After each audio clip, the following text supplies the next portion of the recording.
What's up, everyone? Welcome back to SPPTV. Today we're working on the truck some more, of course. If you look, you'll see I have the engine hoist set up.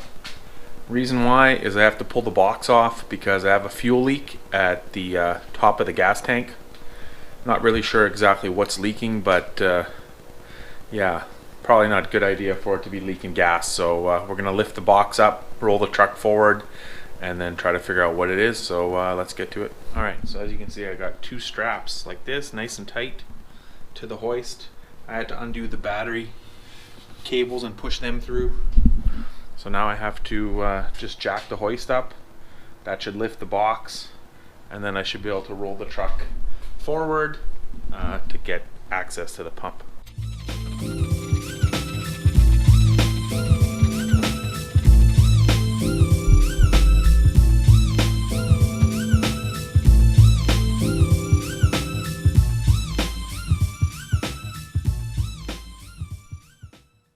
I'm actually just going to rest it like that, so the box is resting on the tires.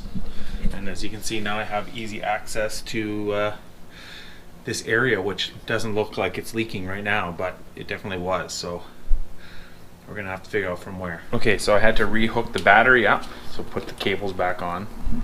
Now I'm going to go and turn the pump on and look for a leak.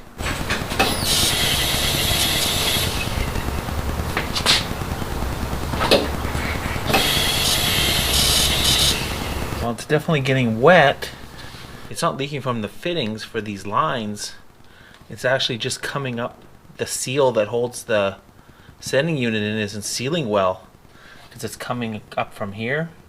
Maybe when the return is spraying fuel back, it's splashing and this isn't sealing right. That's what it looks like to me. Yeah, I don't see any leaks in the things, but I see it coming through here. So I'm gonna have to take this whole unit apart and I don't know, either get a new seal or maybe I have one here or something. Here's the pump assembly out. Everything looks fine with it.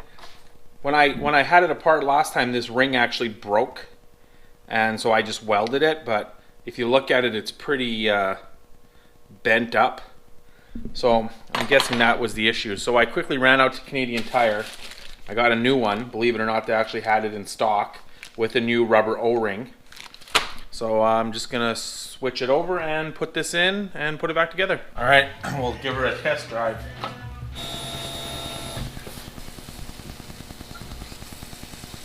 Still leaking. What the heck?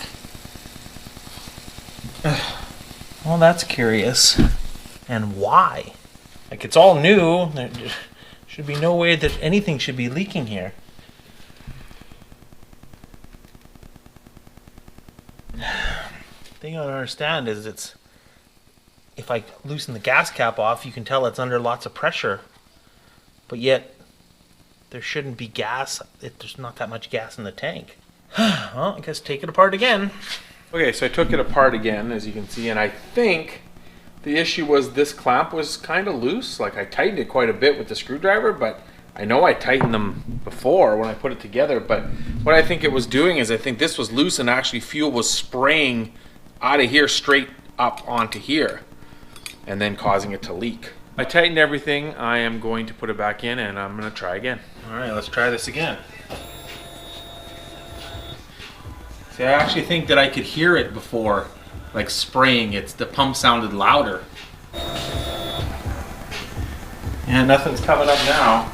All right, so that seemed to fix it. And like I said, it seemed like I could hear it, like the pump was louder before, so it must have been leaking out of there, which could be why I've been having drivability issues with the truck too, because if it was spraying fuel while it was going, fuel pressure was dropping in. I only have a fuel pressure gauge under the hood. I don't have one that I can see while I'm going down the road.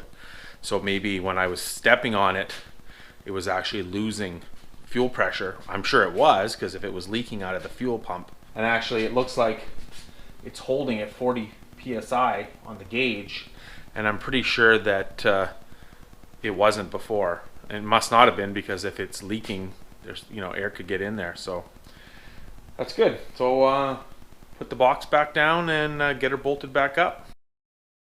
All right, what's up guys? It is a couple days later. I got the box back on, got everything bolted on. That's all good now. I want to go drive it, but unfortunately last couple days it's been raining. It's like +4 degrees, which is like 39 degrees Fahrenheit. So it's pretty crappy out, which sucks considering, you know, usually end of September is not bad out. So I can't even really drive it in the rain or anything. Kind of pointless. But I did notice when I had it up on jack stands, or when I was doing the fuel pump stuff and had the box off and all that, I noticed that I have an oil leak, which I knew I did, and I thought it was coming from that little cover where the oil cooler would go on the side. So I had taken it off, changed the gasket, put it back on, still leaking. Then I decided to take it off, put a little silicone on there. I thought, well, maybe, I don't know, it's a little warped or whatever. Put it on, still leaking. So I took a look at it yesterday. It looks like it's leaking from the oil pan, kind of like right where that little cover is. That's where the oil filter goes through, the holes go through up there, if you're obviously familiar with the LS oil pans. So I don't know if when I welded the oil pan it got a little warped, or I don't know. Now I'm going to attempt to unbolt the oil pan, take all the bolts out, drop it down a little bit, clean it, and then put a thin bead of silicone or thin coat of silicone on both halves of the gasket and put it all back together and hope it doesn't leak anymore. I mean, it doesn't leak like really, really bad, but it leaks pretty bad. Like it's not just one drip every five minutes, it's like dripping, you know? So I figure since I can't drive it anyways, I might as well try to fix that. Obviously, if that doesn't work, the only other way to fix it would be to pull the engine out, which I definitely don't want to have to do. But on the other hand, winter is coming. At this rate, I'm never going to be able to drive the truck if the weather keeps up before it's time to put it away for the winter. So I'm going to jack it up, put it on some stands, and take a look at that oil pan. As you can see, I can get at all the bolts here, no problem. I already got them all out. And the ones on the other side of the pan should be no problem. So then I should be able to just, all I have to do is let it down like 1/2 inch or whatever, it'll drop down so that I can clean it and get some silicone. I'll get it. I'll roll over there. It's seeping kind of right there and then out of the back onto this bolt. I actually put this bigger nut on here to spread the clamping force a little bit, and it actually, you can see it there, that actually helped, I think, slow it down a bit. But like I said, I thought it was just this leaking, but actually if you look from the side when it's running, you can see it coming out of here. So if I just lower this, and like I said, that's where the tubes that go through for the oil filter go, and I guess there's more pressure there, and that's why it's leaking. So hopefully some silicone's going to fix that right up. So I'll just take the rest of the bolts out and clean it up. All right, so I took the pan bolts out, the last ones, and I don't know if you guys will be able to see this very good, but try to get you in there. You can see right there I have it split. There's a big separation. It actually dropped down really nice. So now I just got to get in there, clean it with some brake clean, dry it off. I'll put silicone on both halves and then put it back up.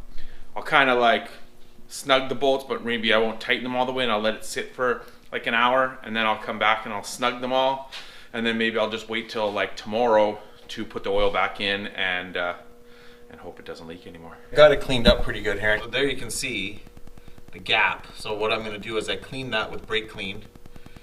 I'm going to put a thin coat of silicone on the top, but I don't think it was leaking from the block to the oil pan. I think it was leaking, or block to the gasket, it was leaking from the gasket to the pan.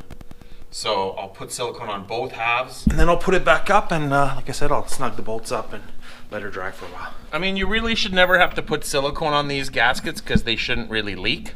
But if they do and you run into this situation like I have, you can see how it's all silicone. So hopefully, maybe I'll run a thin bead on the outside too while it's drying. But something I was kind of worried about is silicone in those two holes that oil goes through. As you can see, I'm just using a Q-tip to get in there and make sure there's not. I mean, a little bit is whatever, but I wanted to make sure it wasn't plugging the hole up.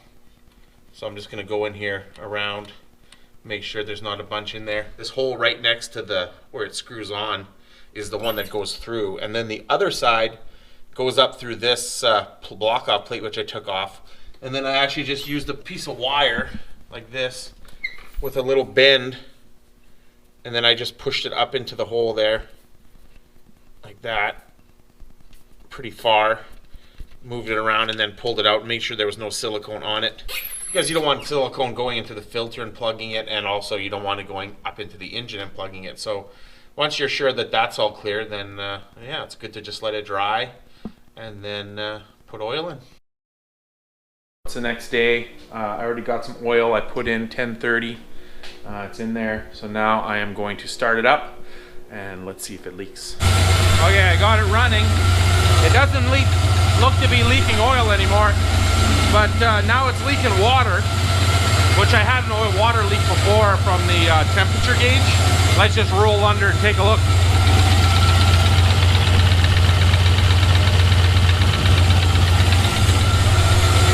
Yeah, that definitely stopped the oil leak. I was actually wrong about the water. It's just moisture leaking. I guess the exhaust isn't 100% sealed. It's just leaking out of where the V-band clamp is. So that's good. So it's not leaking. It's all nice and dry down there. I do notice I have a lifter tick, which of course seems to be normal for these things, but I really don't like that. But I thought maybe the thick oil, but mind you, there might be thick oil still in it, right? So once it runs through a little bit, maybe it'll clear up with the thinner oil. I guess we'll have to wait and see. Ended up letting the truck run for a little bit, and the ticking kind of went away, which, you know, if you know about LSs, you know they all tick like that. I might actually go buy some stuff that's supposed to stop the ticking. I don't know, I did some reading and there is a couple different kinds that possibly would work, but it might be worth a try, you know, just for the heck of it, just for the channel. Stuff's only like $7-8. Throw it in, see what happens. Probably nothing, but couldn't hurt to try, right? Trying to like trace down why in the tune it's giving me a hard time. Like I had said before, in the tune, the knock sensors are pulling timing, but it pulls timing like as soon as I put it in gear and I just rev it a little bit, it's pulling timing, which to me doesn't seem right. You know, it's not at wide open throttle, right? So I ended up unplugging the knock sensors, just unplugging them, nothing in the computer or anything. I just tried unplugging them to see what would happen. What I'm reading online is that if you unplug them, it pulls 4 degrees of timing. Some guys say all the time, some guys say at wide open throttle only. So I unplugged them and I ended up taking it for a ride, and actually with them unplugged, the truck runs awesome. No problem making boost, and as soon as it made boost, it pretty much just blows the tires off. I was gonna take the camera, but it was kind of like just a quick ride around the block, which turned into a little longer ride. It's dark outside, you wouldn't be able to see anything anyways. Truck is definitely burning tires now. So hopefully in the next video, I'm gonna, you know, we'll do a little more tuning and playing, and in the next video we'll actually be able to take it out for a little cruise and maybe make some boost noises with it. So definitely stay tuned for that one. That's gonna be it for this video. So like always, like, comment, subscribe, share with your friends, and we'll check you later.